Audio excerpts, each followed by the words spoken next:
Jerusalem, and so he's going to bring a sermon that he's done there before. So he'll be leading worship this Sunday while I'm gone.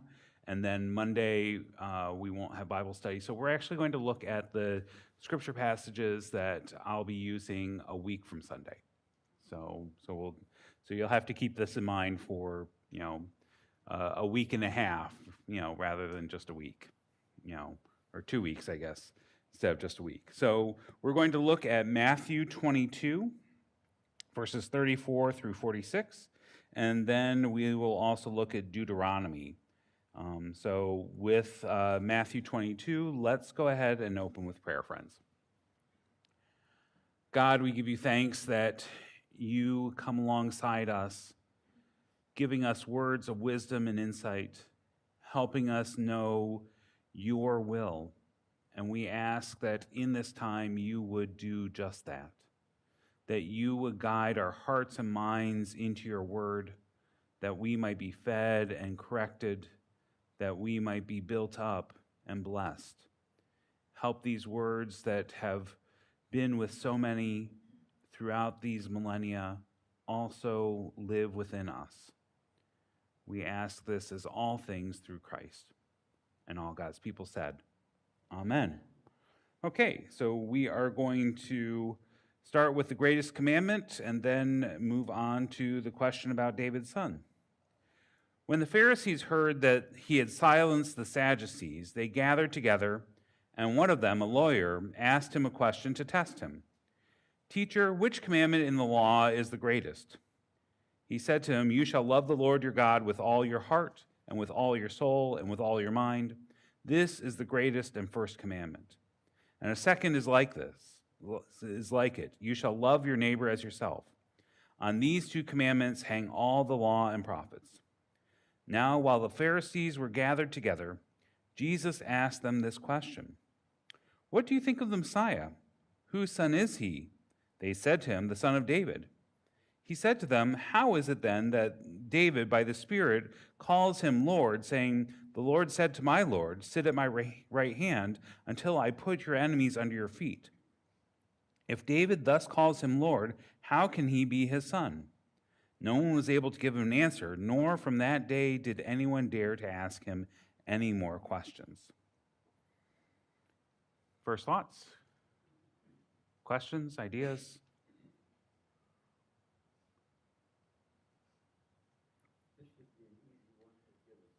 This should be an easy one to give a sermon on.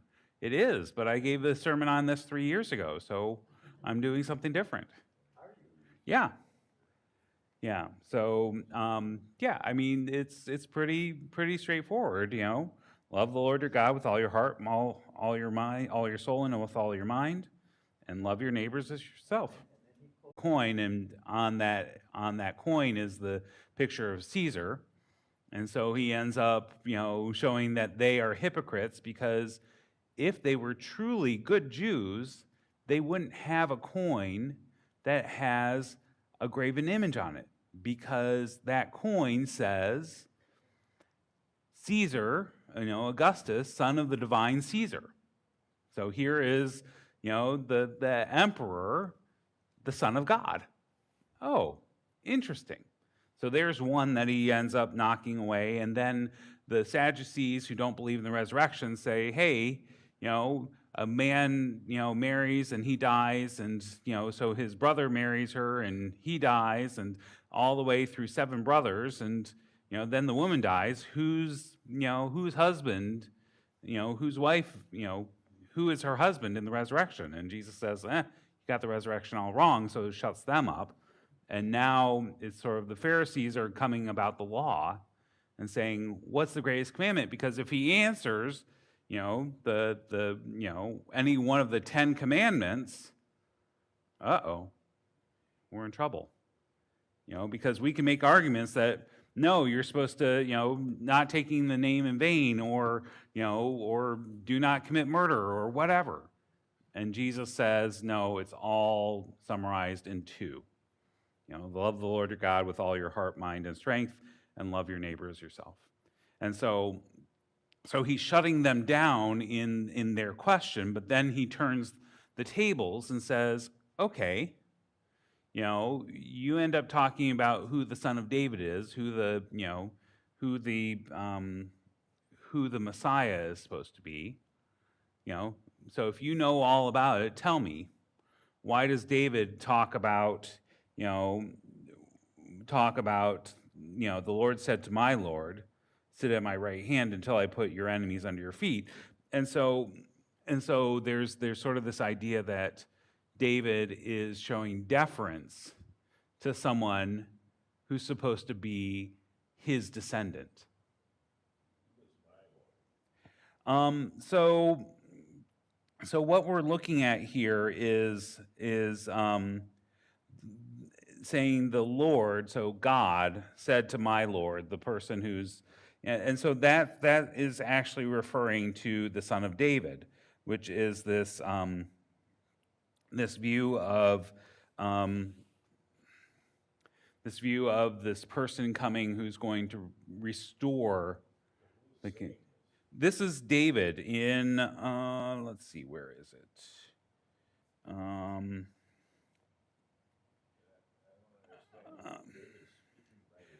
So it's in Psalm 110 that this is saying.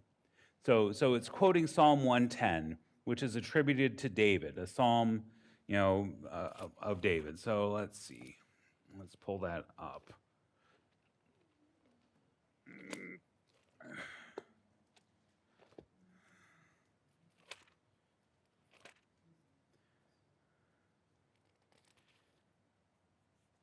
So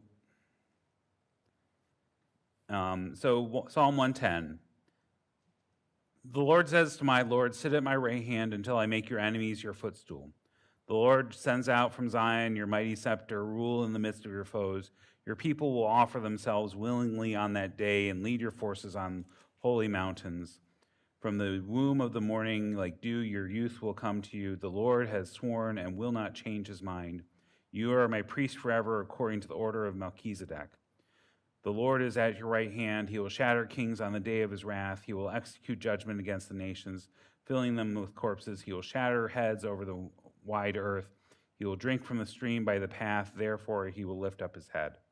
And so, what we're seeing here is, that the earthly king that's been designated by God to sit on God's right hand and the earthly throne is a replica of God's throne in heaven. So what we're seeing is, in this psalm, David is there as sort of a stand-in for the heavenly throne that's being given to Jesus, that's being given to the one coming after, the son of David. So this is also building up on a whole bunch of other writings that aren't part of the Bible. David is praised, right? The Lord is my Lord. Yeah, so David is right. The Lord said to my Lord. So yeah, this, it is hard to understand. It's complicated. And part of it is that there's all kinds of intervening biblical or non-biblical writings that an interpretation that's going on here that we don't have access to. So there's interpretation through the centuries that what David is writing about here is the idea that God will keep the heavenly kingdom, the kingdom of Israel, intact with someone on the throne that's descended from David. Obviously, that hasn't happened in the way people expected because of the Babylonian exile. But when we look at Matthew gives that whole genealogy of Jesus to show that he is descended from David through Joseph. And so with all of that lineage, there's sort of this, okay, your logic isn't making sense here, that the son of David is higher than David, because the son of David is the one that sits on the heavenly throne. And so Jesus is saying, how can this be with, with someone who's coming after being more prominent? And so that shuts the Pharisees up. Now, we of course can end up saying, oh, that's because Jesus is the Son of God. While he's in that, earthly lineage of David, he still has, the power of God there. And so it's different. It's not what the Pharisees expect, because that's all their ideas, all in mortal terms, and so it's pushing things in a little bit different direction. Yeah. But the first verse seems to be a little confusing. The Lord says to my Lord. Yeah, so this is, the way that this is, it's Elohim, Elohimi are going to be the Greek or the Hebrew words here, and so it's, so the Lord, the first one is God. God said to my Lord, so the person over me, sit at my hand until I put your enemies under your feet. So David is writing this song, this hymn, and saying, that God spoke to him and said to the one who is above David, which is really hard because David's the progenitor of the line of kings. But God says to David, to David's leader, which becomes Jesus. I mean, that's how Christians interpret it. But Jesus is using this to trip up the Pharisees, because the Pharisees are sort of like, everything needs to be logical. Everything needs to follow the teachings. And so this is, from an Eastern perspective, this is a koa. This is something that makes the brain stop. So imagine the sound of one hand clapping. Contemplating something that is an impossible possibility. And so Jesus is doing that to shut them up. It's again part of the narrative that Matthew is trying to do here, showing this, broader thing where all of these folks that are trying to trip Jesus up get silenced.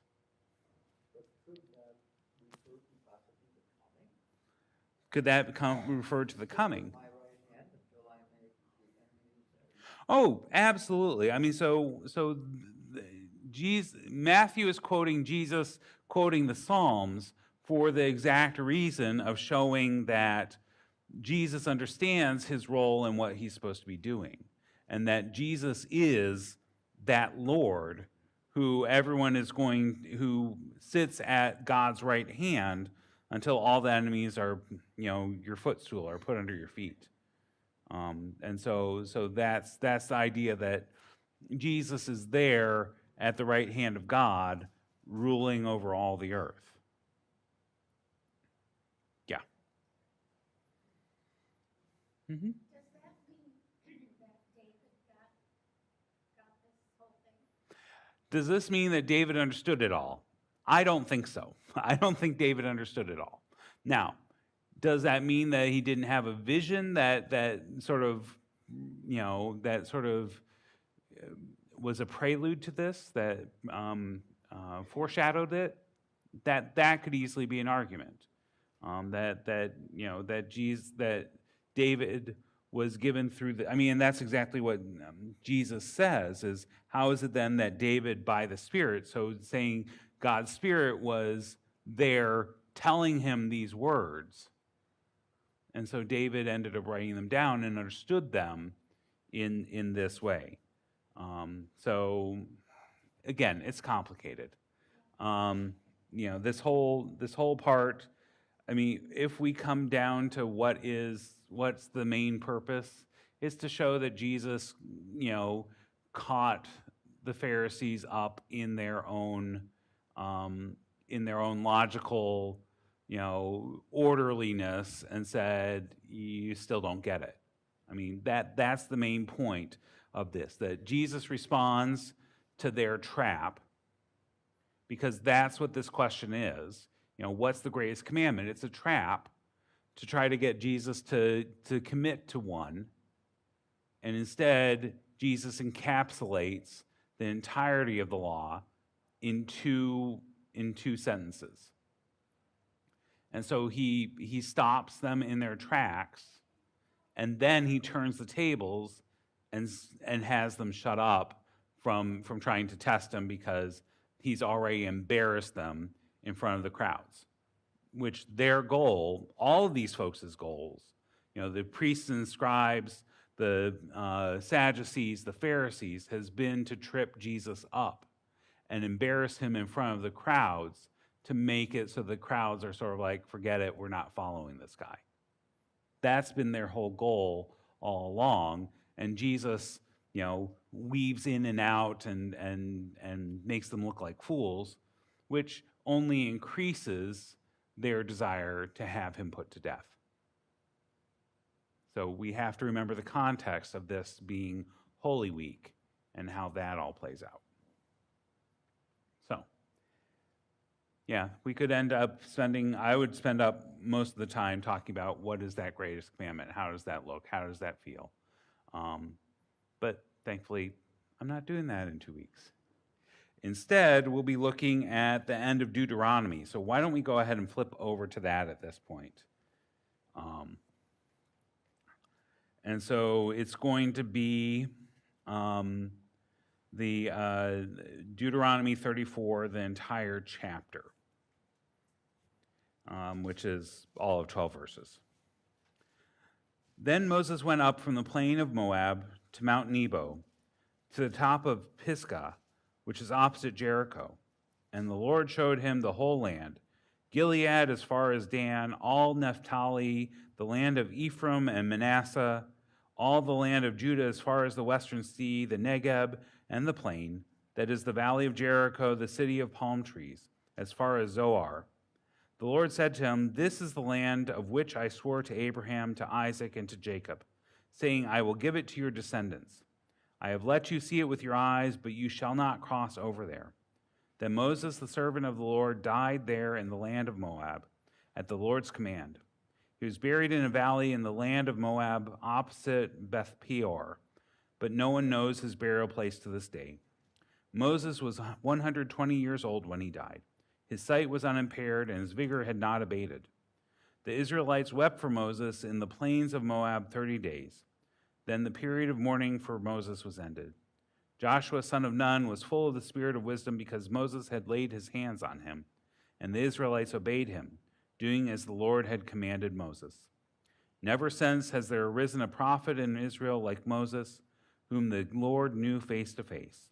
He was unequaled for all the signs and wonders that the Lord sent him to perform in the land of Egypt against Pharaoh and all of his servants and his entire land, and for all the mighty deeds and all the terrifying displays of power that Moses performed in the sight of all Israel. First thoughts? Questions? Why didn't Moses get to go into the promised land? Yeah. So one of the things that happens with the passage that we ended up reading yesterday with the golden calf, God declares that no one who was born at that time, who was alive at that time, would end up going into the promised land, because they were not, appropriately, transformed. They had not understood what God was about. And so that includes Moses. So when we think about this, it's sort of like, okay, you've been leading for 40 years in the wilderness, that classic Far Side meme or something, Far Side cartoon of, all the people out behind and recalculating, trying to figure out where they're going because they just wander for 40 years in this small area that you'd think they'd be able to figure out how to get out of, but they don't. So anyway, with this, Moses is the last of that generation to die out. And he's been leading them for 40 years, and now they are on the verge of going into the Holy Land, and so into the Promised Land. So that's what comes next in Joshua. And so we'll pick that up with what happened with Joshua. But yeah, what we're looking at is Moses gets a vision of what the land that they're going into looks like, but he's not allowed to actually cross into it. So, what other questions and thoughts do you have?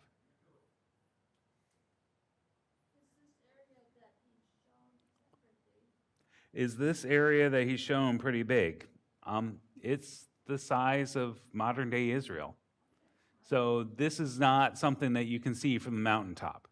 Also includes a good share of Jordan, Also includes a good share of Jordan, yep. a very large area. It's a large section, large area of land. And so from that mountain, you wouldn't be able to see it just on top of the mountain. None of the people have been there. I mean, no, because they were in Egypt for generations. So no one has been there. It's been multiple generations that folks have been in Egypt, and then another generation there, died out and rose up while they were wandering in the desert. So yeah, that becomes a huge difference. What else? What is Beth Peor? Is that a city or is that a? What is Beth Peor? In Moab, in the valley opposite Beth. Yeah, that's a city.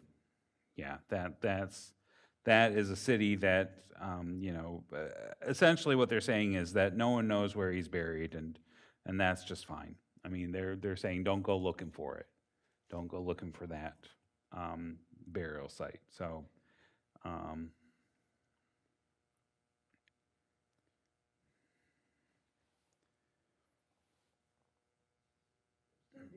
that have any significance at all? 30 days. Refers to the weeping and the so on? Yeah, so it's a month of mourning. Yeah, it's a month of mourning, and that's the extent of it. Who was none? Who was Nun? We don't know. I mean, who was Joshua's dad? And there's no other record of Nun. Yeah, so Nun is none.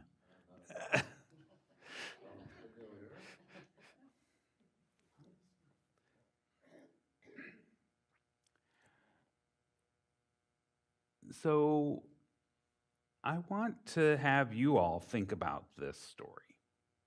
I think that this has some interesting elements for folks that are in the last quarter of life.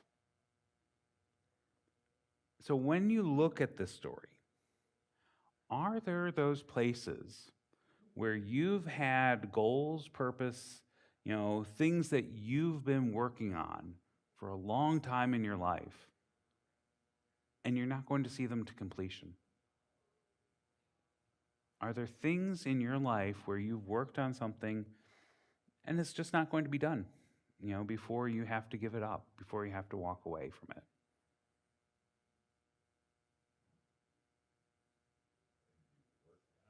Yeah, projects, sense of, things that you've been involved with that you're not going to see the end of. I think more than projects, it's events. Okay, tell me more. Well, like you're not gonna see possibly your grandchild graduate Yeah, or hitting certain milestones. yeah, there's definitely places where you don't see the end of family story. You definitely won't see the end of your family story. What else? Well, just a simple thing, traveling that you simply can't do now.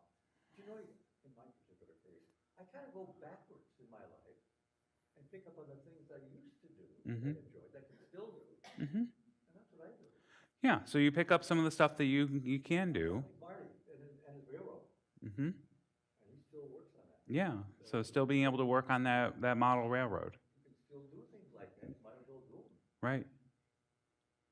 Are there things? Putting green, that just requires a little walking around. Yeah, putting green takes a little bit more. It's kind of shot in the butt, but you can still, go out there and, Mhm. mess around with it. Yeah, but are there things that you've had to let go of? Travel, yeah. You- Yeah, it's not happening. You're not getting to Australia. You're not getting to Antarctica. Yeah. Marty? I think getting older, you learn acceptance of the things that you can no longer do. And so you take on other things that you can do. And that's where I find myself. Okay. Yeah, that there are things that you just find acceptance for. You've tried to do or you wanted to do, but it just doesn't. So you pick up other stuff. Well, it's like when moving, I've Mhm. had to move several times because of my husband. And it's just like you leave your friends behind, but you accept the fact that you're gonna have to make new ones. I mean, it's just continuing life, I guess. Yeah, so there's this idea that even though I have to up and move, I'm going to leave some stuff behind, but I'll pick up other stuff. So friends, I've had to leave some behind. So Marilyn and then Patty. Driving. Yeah. Yeah. Well, I mean, part of that's the road construction. You can't get there from here.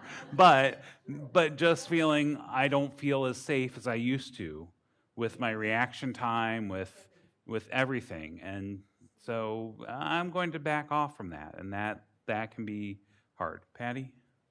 At best, I'm thinking adjustments are in line. Well, for me personally, a lot of adjustments, basically because of vision challenges. Um, so it's like I not only had to abandon goals that I had maybe 10, 15 years ago, abandon that and adjust to it. But like Marilyn said and Marty, I guess it's all part of it. And much of what we are saying now, you covered in your magnificent, You're being too kind. yes.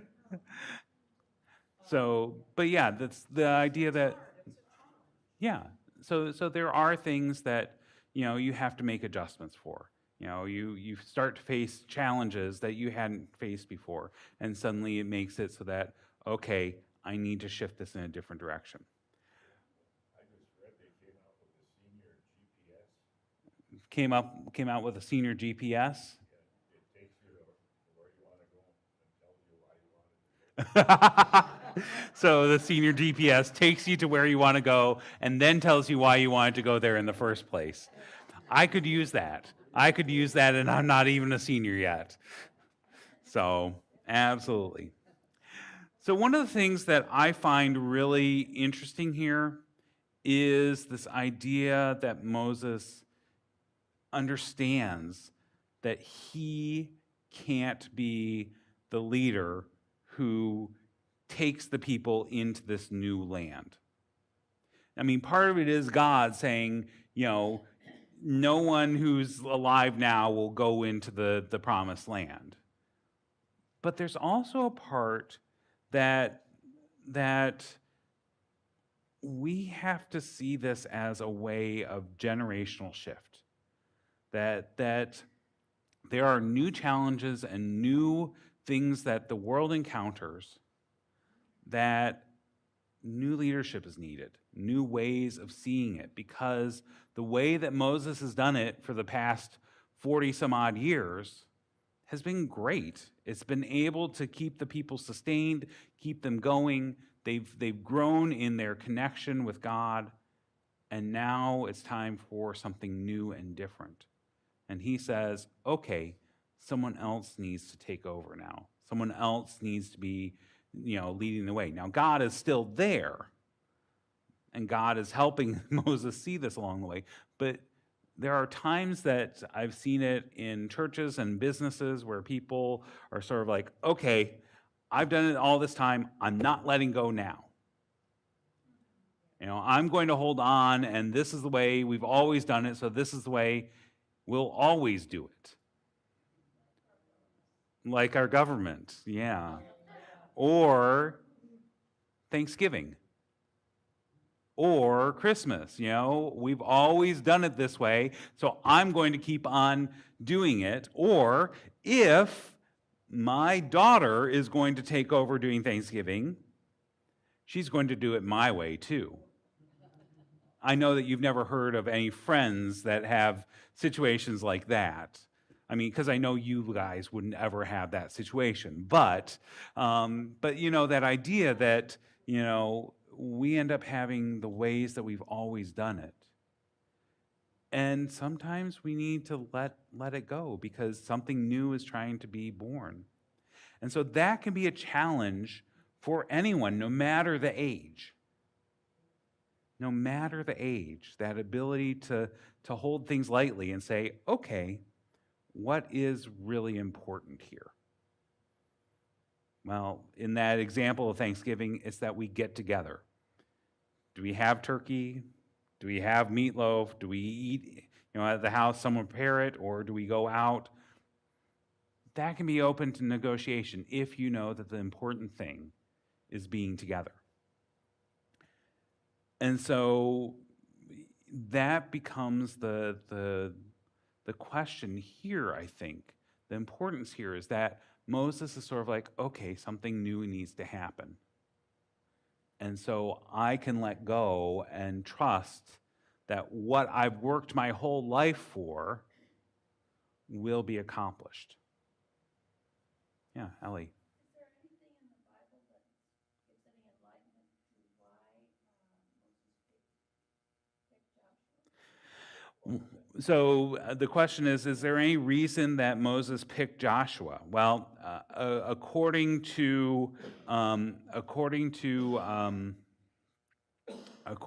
the actually, I'm sorry. It's not that anyone it's that folks who are born in Egypt couldn't make it into the Promised Land. It wasn't that folks living at that point. So it's slightly different. But there is a point where Joshua is among the leaders that God says he's your successor. He's the primary one. And so God is the one that chooses and appoints. And so Moses is following that. I think that there's also a point that Joshua also, I'm not remembering this clearly, so I might be saying this wrong, but I think Joshua has a point where there are some folks that end up giving bad reports about the promise, or other people give bad reports about the Promised Land because they're afraid of the military strength, and Joshua is the one that's able to say, no, it's okay. It's a good land, and we can make it here. I think that's part of it in that reconnaissance. And there may be another point too, but I don't want to get off subject, but I just went ahead a little bit here to God's commission to Joshua. mm-hmm. And it appears as though he's sending him on some kind of a mission of not exactly conquest, but spread the word or something like that. Is that it? Yeah, no, this is what I was thinking about, that there are spies sent into the Promised Land, into the Holy Land, to reconnaissance it and prepare for the invasion. So that's where Joshua is leading.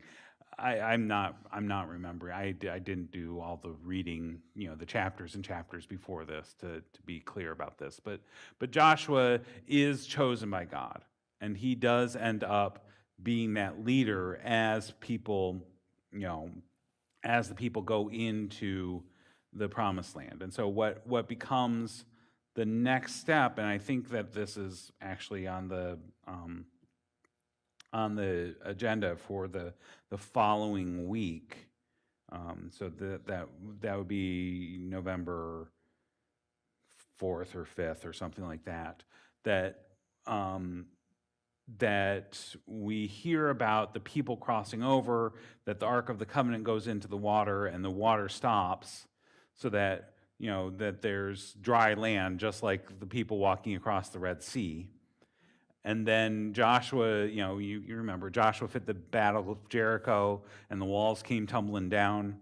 His hands were up, he was holding a staff, and it kept the sun back. And as long as his hands were up, the Israelites were winning in the battle. And when their hands dropped down, he lost it. So there were guys helping hold his hands up to keep the sun back and to win the battle. So Joshua has sort of that prophet like Moses kind of feel to it, but he's not as powerful. He's not seeing God face to face like Moses did in receiving the law and receiving the Ten Commandments and in getting all of that stuff on Mount Sinai. So there's differences in that. So again, it's saying never since has there arisen a prophet in Israel like Moses, whom the Lord knew face to face. He was unequal for all the signs and wonders that the Lord sent him to perform in the land of Egypt against Pharaoh and all of Pharaoh's servants and the entire land of Egypt, and for all the mighty and powerful deeds and all the terrifying displays of power that Moses performed in the sight of all Israel. So there's a successor there, but it's not as powerful, not as good. And so this becomes the model for what a prophet looks like, but they're not going to be as powerful as Moses because they're not seeing God face to face. Right, exactly. Well, that's one of those things about the Bible is that no one can see God face to face and survive, but there's Moses seeing God face to face and surviving. There's Elijah up on the mountain and seeing the backside of God as God goes by. I mean, and there's Isaiah, who's there in the temple that becomes God's throne room, and he sees God's face to face and survives too. Oh, woe is me, a man of unclean lips, of a people of unclean lips. I'm gone. I'm done for. And so yes, we have this tradition that you see God face to face. You can't stand the holiness, and you're gone. You're dead. But we do have examples. So but there's still this special relationship between Moses and God, because Moses has spent all this time with God, in getting that 40 days of, on the mountain, getting all the law, because it's not just the Ten Commandments that Moses is getting there. It's all the laws about how people are to act together, what the temple is supposed to look like, what the different offerings are supposed to be. It's this whole list. I mean, it's chapters and chapters and chapters and chapters detailing what the robes of the priests are supposed to be like. So all this stuff is there in that encounter. Does that possibly explain the need for the 40 years to get all of that stuff established? Yeah, does that explain the 40 years that they had to get all that stuff established? Yes, and if you remember, the folks that were there, at the first, were looking back to the flesh pots of Egypt. We miss, this food, you brought us out here to starve. We don't have the flesh pots of Egypt, and this food that you're giving us is miserable food, but we don't have anything to eat because we're starving here. I mean, there's logical inconsistency there, but people are longing back to that time of slavery, back to that time where while everything was provided and they had a sure and certain source of food, they didn't have a sure and certain connection to God. You can probably have a better thought about the future if your past isn't so Yeah, you definitely can have a better thought about your future if the past isn't so red hot.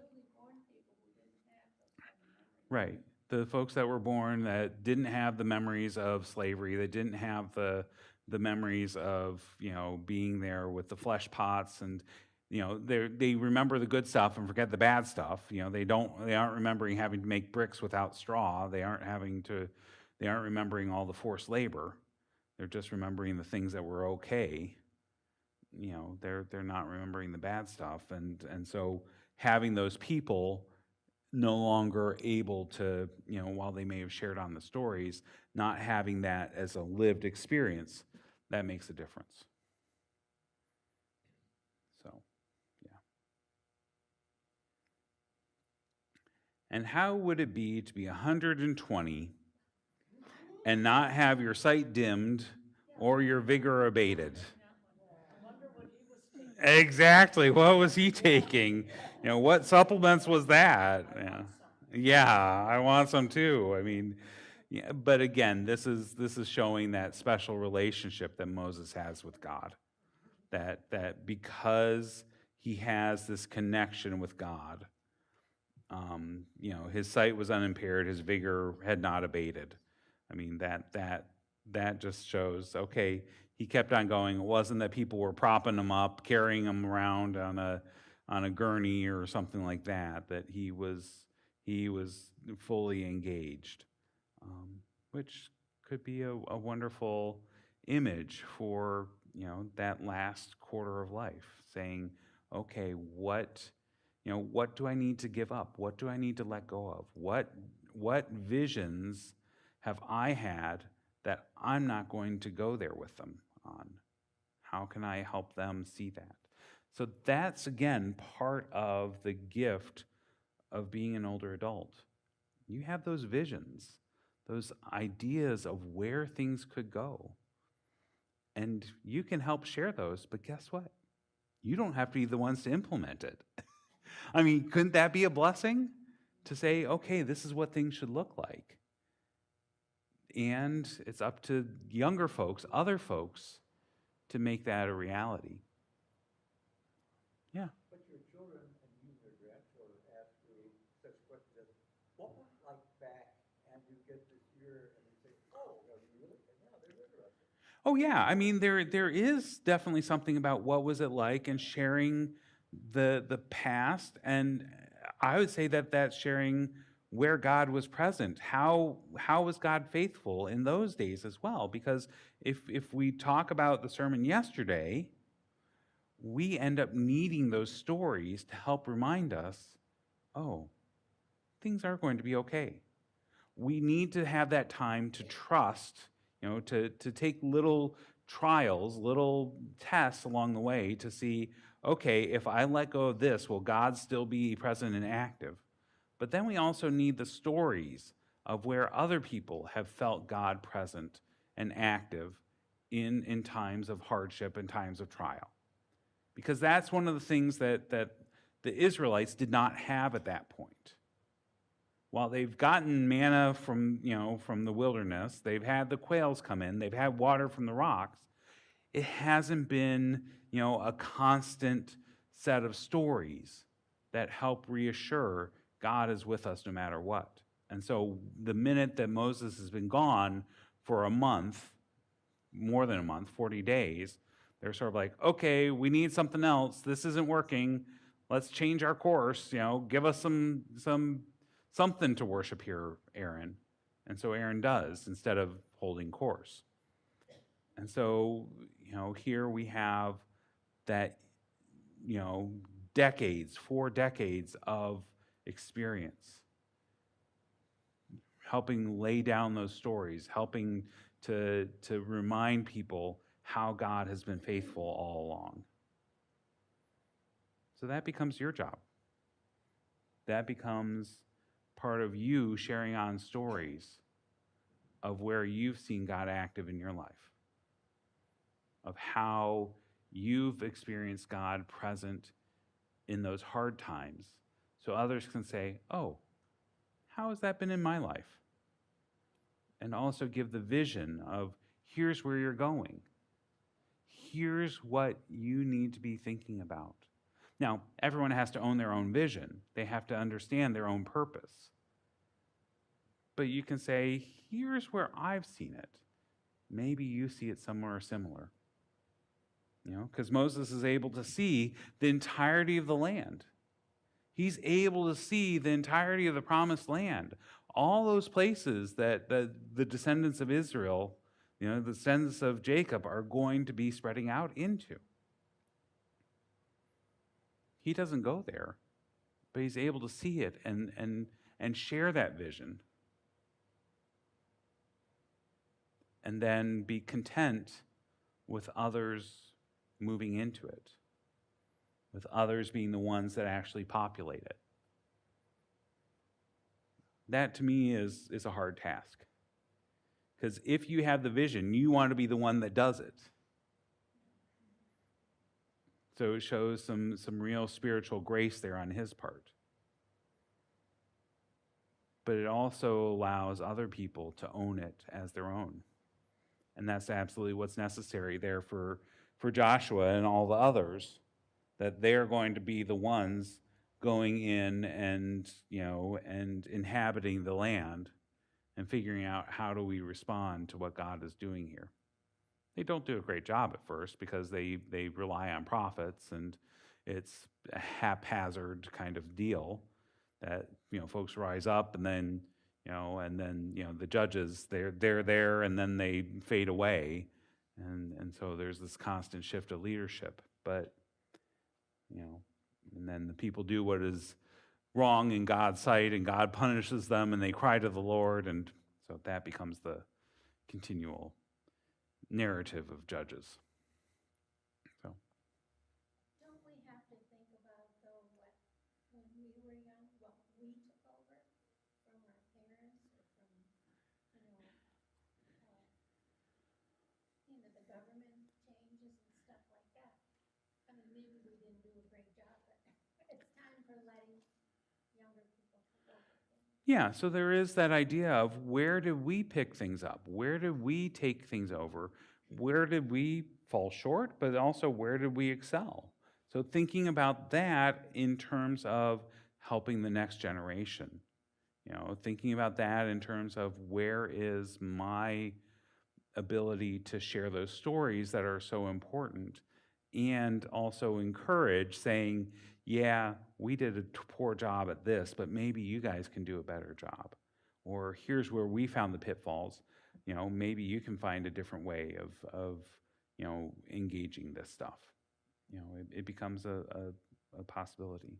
Ellie, I thought you were going to say something. Kind of not as much as personal on myself thinking as you were talking about the Old Testament story. Well, all the way up is people struggling to literally take over land. I was just thinking of Israel, and the history of it is it's been a constant battle between one peoples and another, even down to this week or last week. Yeah, I mean, the idea that sort of this is a repeating narrative of conquest of land and taking over of land. And I'm hesitant about going in that direction because the modern state of Israel is very different than the Israelites at this point. Now, I mean, we do end up having sort of this, this narrative of conquest. But when we look at an archaeological record, it doesn't seem like it actually happened that way. Right. Yeah. That idea of conquest. Yeah, that and take over that problem, and that's problematic. I mean, it really is if we're talking about peace. And when we see some of what would be called the peace traditions, the Anabaptists, so the Amish, the Mennonite, they end up saying, okay, we are not going to engage in the mechanisms of this world. We're going to govern ourselves, whatever civil government we're under. We're going to sort of be a community unto ourselves. And so there's a different view there, but yeah, and so I find that helpful in the Christian witness, even though we do have, parts of the Christian tradition that participate in the Crusades, the conquest of the Western Hemisphere, all that stuff becomes a problem. But Jewish is a religion, it's not a nation. And all through the Old Testament, it speaks about Israel as being your land of your whatever. It was never ever a land of it just was a religion that spread throughout the world, as did Christianity. We don't have I shouldn't say a Christian nation, but we don't have a Christian nation, nor will we have a Jewish nation. Right. But there was no land or no home for that group of people. Right. I mean, And for whatever reason, they became, everybody hated them for some reason or another. yeah. I mean, when we think about Judaism and the fraught history that they have, the nation of Israel is a direct outgrowth of the Holocaust. It's a direct outgrowth of the Holocaust, and the reason that Jews became sort of hated in Europe was, from my reading of it at least, is that the way that Judaism worked was that there were close connections among family because you were required to marry other Jews. And so in Europe, you had little pockets. And in order to prevent inbreeding, you'd end up sending your daughters and sons to these different pockets, which made sort of transnational connections that family were related. And so what they did was they used those family connections to say, okay, we have a little bit of wealth here, you have a little bit of wealth here. This king or this, this duke or this, magnate needs a loan of money, and Christianity at that time was not allowed to loan money with interest. So because that was usury. Jews didn't have that compunction. So it was sort of like, okay, we have this family over here. You're going to Poland. Go and talk to these folks, and they'll share that. They'll spend that, loan you that money, and then make money back with interest. It became a banking system, and it also made a number of Jewish families very wealthy. And when a king is sort of like, okay, I need to raise taxes, but I don't want to, make my nobles angry. Well, there's this community that has money, and they don't have a whole lot of protection, and we can call it that, well, it's because they killed our Lord. I'm just going to appropriate all of their property and money. Suddenly I don't have an issue. And then there were theological things beneath that became, part of the reasoning, so that by the time we come to the 20th century, it's really easy to blame Jews for all kinds of stuff. And so, well, they're not part of us because we're all Christian. So they're the ones that are responsible for Germany losing World War I. And so having that other became really easy. And so the realization was, unless we have a place of safe refuge, we're always going to be vulnerable like this. And so the logical place was the British Protectorate of Palestine, because it wasn't strongly defended. We just show up and we become squatters, and we can end up taking over. And so that becomes the refuge because of the Holocaust. And it causes all kinds of other problems because you displace a whole bunch of people that had been living there for centuries at least, more like millennia. If that's not going to cause problems, I don't know what is. But I thought that we're all God's children. Oh, we absolutely are, but you end up pushing out, folks that are related to us, and it becomes a look that it's religion. Well, we're going to take, a stand against you. So then in contrast in this country, when we decided that we wanted land and so forth, we pushed people Oh yeah. spots where they maybe couldn't live. Well, You've got because preservation. but we have contracts. We made contracts with them that they couldn't understand because it wasn't even their frame of reference for what land was. Yeah. How and then of course we'll change the promises, we'll change the terms along the way, and yeah, absolutely. You know, Jesus said, this is the land you're gonna have. Right. God said to Abraham, Isaac, and Jacob. Yep. And they really weren't living there until the Holocaust. Well, they were, I mean, the Jewish people were living there after this time, But after, not to the, no, it wasn't a Jewish nation. So did the Holocaust occur to get them back into their, so you could make that argument that the reason that the Holocaust occurred was to get the people to go back to the land of Israel. I'm not sure that I would say that, but that's a conspiracy theory, or a theory that, folks are looking at history and saying this was it, because quite honestly, the Jewish people have lived in diaspora since 70 AD, when the Roman Empire went in and destroyed Jerusalem because they were tired of dealing with rebellions.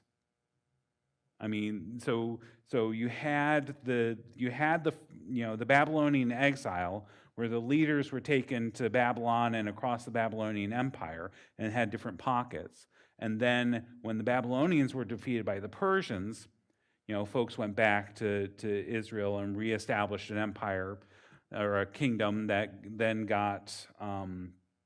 ended up getting overtaken by Alexander the Great and his generals.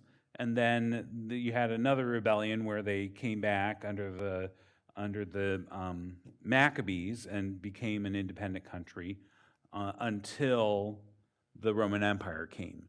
And so the Roman Empire came in, it was probably about 75 BCE, and they were there, in control, not fully until closer to the time of Augustus, but still they had influence. And then with that, there was the constant rebellion, thinking that they could bring back things that they were remembering of the Maccabees in the 300s and 400s BCE, that they were able to reassert an independent kingdom. And then in 70 AD, the Roman Empire was just sort of like, we're done. And they just leveled Jerusalem, forced people all across the Roman Empire. And the rest, as they say, is history. So Jewish people moved into Europe and then continued to move around based on trade opportunities, and then eventually, as as the Goths came in, that became another point where the Roman Empire fell, and they and Jewish people learned how to survive in different environments with different kingdoms, and eventually, what I was describing about the Middle Ages with banking, and that becomes another situation that leads us to today through a whole host of events. But yeah, it's complex, and we wish that God would come down and bash some heads so that we would think about peace and act in ways that didn't just perpetuate war and death and violence. But unfortunately, God doesn't do that, and so we're responsible still. We absolutely should be praying, and we are. But, yeah. So, anyway, we are actually over time, so why don't we call it good? Reminder, next week we will not be meeting, and let's go ahead and have our benediction. May the Lord watch between me and thee. while we are absent one from the other. Amen. Thanks, friends.